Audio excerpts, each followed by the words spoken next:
This video will contain spoilers for the High Republic, the Rising Storm, and the High Republic, the Fallen Star.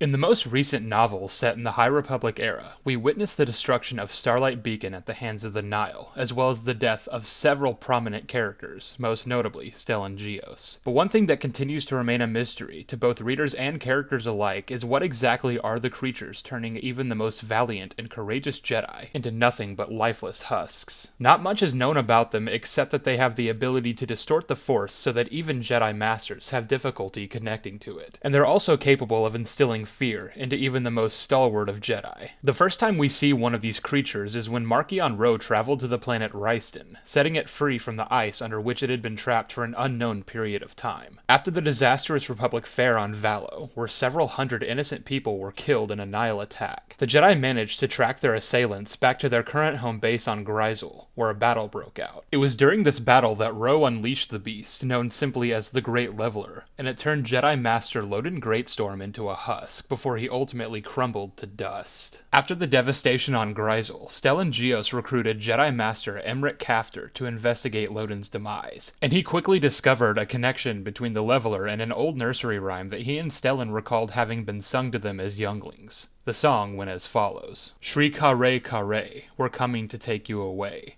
They'll do what they can, they'll do what they must, but when they find you, all you'll be is dust. One of these creatures, possibly the same one that killed Loden, was also used by Lorna D to attack the undercover Jedi, Keeve Trennis and Tarek, who had infiltrated a Nile hideout. Keeve survived the encounter, but Tarek was petrified by the Leveler, although they didn't die, as their bond with their twin Serret through the Force was so powerful that even from a great distance away, Serret and Tarek were able to share the effects of the Leveler, diluting its powers over them just slightly. Both twins were still incapacitated, similarly to Loden, but they both survived in vegetative states. In the Fallen Star, Marchion Ro unleashed several more of the creatures onto Starlight Beacon, disguising them as Rathtars on the cargo manifest so that the Jedi aboard the station would be none the wiser as the beasts continued to hinder their perceptions through the Force. The Levelers managed to impede the Jedi so much so that they could not sense the Nile terrorists aboard Starlight, who were actively working to destroy it until it was too late, and the broken space station was sent hurtling into the planet Irem. The Levelers that were aboard the station died upon impact, but at the end of the book, Ro reflects that there are plenty more where they came from, and he knows exactly where to find them. And that's currently all we know for certain about these creatures, but fans have been speculating that the Levelers are none other than a different species known only as the Nameless, who were first mentioned in the novel, Master and Apprentice. In the book, Qui-Gon Jinn is fascinated by ancient Jedi prophecies, believing that the Jedi mystics of old had a deep understanding of the mysteries of the Force that the modern order failed to see. One such prophecy was, of course, that of the Chosen One, which reads, "Only through sacrifice of many Jedi will the Order cleanse the sin done to the Nameless. The danger of the past is not past, but sleeps in an egg. When the egg cracks, it will threaten the galaxy entire. When the Force itself sickens, past and future must split and combine. A Chosen One shall come, born of no father, and through him will ultimate balance in the Force be restored." The Nameless were also mentioned and referred to as a people in and of themselves in Dooku Jedi Lost, as a young Dooku would swap tales of these fabled creatures with his Jedi clanmates. Admittedly though, little more is known about the Nameless. But what we do know is that concept art of the Nameless was shown in the initial High Republic trailer, way back when the multimedia project was first announced in 2020. So we know that they will be in the High Republic at some point, and have yet to appear that we know of. Phase 1 of the High Republic is coming to a close soon, and it's already been confirmed that Phase 2 will take place 150 years earlier than Phase 1 in the timeline. So if the Nameless are meant to appear in the present storyline we've been following, it would have to be soon. Although I speculate that whatever wrongs were apparently committed to the Nameless by the Jedi must have happened long before the present High Republic storyline. So it's possible that we'll see the story unfold in Phase 2, and Phase 3 will be the culmination of both storylines, set much later in the High Republic era. It should also be mentioned that Master and Apprentice and Jedi Lost were each written by Claudia Gray and Cavan Scott respectively, two of the most prominent authors pioneering the High Republic project, and each having written the two novels that the Levelers have appeared in thus far. The Nameless were also mentioned in the Adventures comic Return to Vader's Castle, written once again by none other than Cavan Scott. So while I can't say anything is certain, it seems to me like the creatures in the High Republic and the Nameless are one and the same. Aside from Into the Dark and the Fallen Star, You can also read these High Republic tales in the ongoing comic series Trail of Shadows and the mainline High Republic comics. And of course, Master and Apprentice and Dooku Jedi Lost are great books that explore the Jedi and the Republic during the very end of the High Republic era and the lead up to the rise of the Empire. But that's all I've got for you this time, so for now, thanks for watching and have a great day.